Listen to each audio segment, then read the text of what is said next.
में बीजेपी के साथ रखी थी, जो पीडीपी के एजेंडे में आज मैडम आपके दौर में तो मिनिस्टर ने कई बार ऑफर दी दिनेश्वर शर्मा जो प्राइम मिनिस्टर पाकिस्तान चले गए, उसके बाद बातचीत कहीं ना कहीं आपको याद होगा कि unfortunately they did nothing of the sort. Today they are saying if it can happen, why not?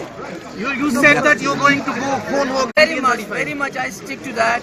We will do everything to defend Article 370 and we are together, I mean the whole state.